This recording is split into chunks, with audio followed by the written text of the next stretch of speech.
The first time the mirror didn't show my reflection. I laughed it off as poor lighting, but when it showed something else entirely, something standing behind me that wasn't there when I turned, the cold dread bloomed in my chest like rot, and that was just the beginning of a descent I could never crawl back from.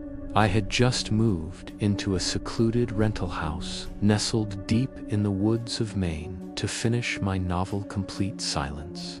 Zero distractions, but the old place had quirks, windows that wouldn't open, rooms that seemed slightly off measure, and a massive antique mirror nailed into the wall of the hallway that stretched from the living room to the bedrooms. One I found myself glancing at far too often, despite never liking mirrors. On the third night, after an unusually loud creaking woke me, I passed it and noticed something horrifying. My reflection was paused, mid-step, even as I moved, and when I stopped in terror, it smiled at me, a grim, deliberate, delayed gesture, like it was deciding what to do next. I sprinted into the kitchen, turned on all the lights, and called the landlord, but the line was dead. No signal either, and my Wi-Fi, which had worked the day before, now displayed a looping error screen with no explanation. The next day, the mirror seemed normal again, and I questioned my sanity until I found muddy footprints across the hallway floor leading from the mirror to my room barefoot. Human, but mine were still clean. Desperate, I tried to pry the mirror off the wall, but it wouldn't budget. Was as if the glass had fused into the wood and bled into the grain, pulsing slightly when I touched it, like a dying heartbeat trapped behind glass. Then came the voices, whispering from behind the mirror late at night, repeating things I had said during the day, but in a mocking, off-timed echo, as though someone or something was mimicking me with a delay, like it had watched me enough to learn, but not enough to be perfect. The worst part came on the seventh night. I awoke to the sound of furniture scraping, a low, dragging thud, and when I opened the door, I saw the hallway mirror had expanded, stretched unnaturally long to cover the entire wall, and in it, instead of my reflection, I saw a hallway that didn't match me, a decaying, smoke-stained corridor with a blackened figure crouching at the far end, watching me through the glass like it had been waiting for me to wake. I slammed the door and stayed up until morning, heart racing, eyes fixed on the hallway. But the mirror had returned to normal by sunrise, still there, still watching, but pretending to behave. I tried to leave that day, bags packed and nerves shot, but every road led me in a circle back to the same mailbox, the same driveway, like the forest outside. The house had folded into itself and trapped me inside an invisible cage.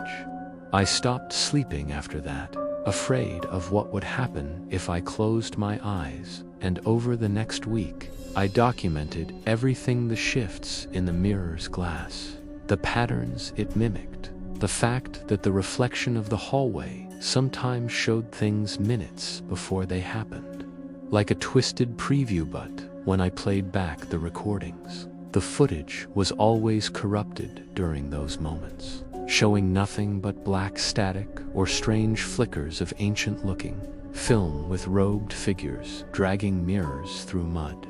My breaking point came when I saw myself in the reflection walking into my bedroom and not coming back out. Even though I was in the kitchen then, the lights began to flicker. The floorboards groaned, and the air grew heavy with the scent of burning plastic and wet soil. I grabbed my keys, ran outside, and tried to set fire to the house.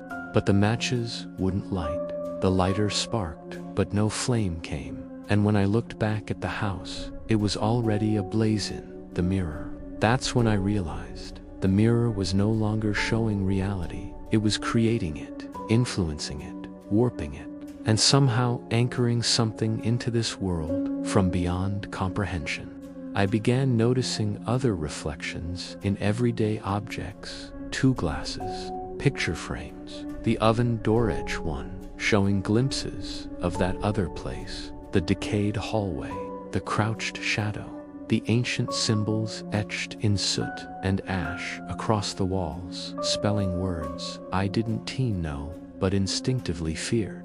By now, I wasn't sure how long I'd been in the house. Days blurred, time stretched and contracted, but on the last night, I saw the reflection of myself hanging from the ceiling in the hallway, swinging slowly, eyes open and mouth moving, whispering backwards as the crouched figure crawled beneath me, eating something I couldn't see, but could hear wet crunches and low groans. I screamed, ran into the hallway to destroy the mirror, but the moment I touched it, I was dragged through the glass into that place, that impossible version of my home where the walls weep, the ceilings breathe, and the lights never come on, only flicker in red pulses like a heartbeat.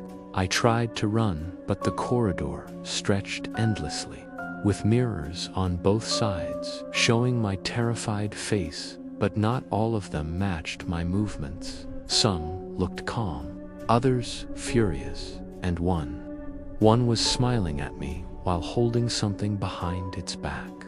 I heard dragging behind me and turned, but nothing was there until I looked in the mirror and saw it. The stitched figure, taller now, skin gray and sagging like melted wax, with too many fingers and no eyes, only hollow, bleeding sockets that somehow saw me.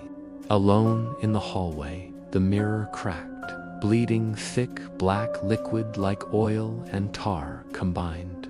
Now every mirror I pass shows something almost me, but never quite right, never blinking at the same time, sometimes looking bored, sometimes grinning far too wide.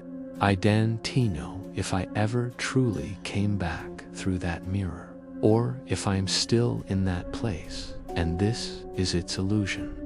Its trap. Every sound in the house feels like it's echoing from somewhere deeper, somewhere underneath, and every night, at exactly 3:33 a.m., I hear a whisper from the hallway, "You're still inside," followed by the faint sound of something tapping on the glass, waiting for me to look. Subscribe, or the clown under your bed will notice.